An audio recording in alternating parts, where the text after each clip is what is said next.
Sense attraction lang ang gusto natin. But sometimes, if we love a person, parang ngayon lang kita mahal because I need you. Pero nag-fade ito. There is an end to this. So this is in a secular sense. May hangganan yung pagmamahal. And this is not the love that God wants us to be.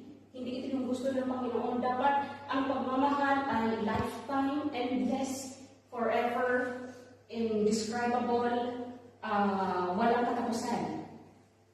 And now, through the Christian faith, we believe that the love is directly associated to God.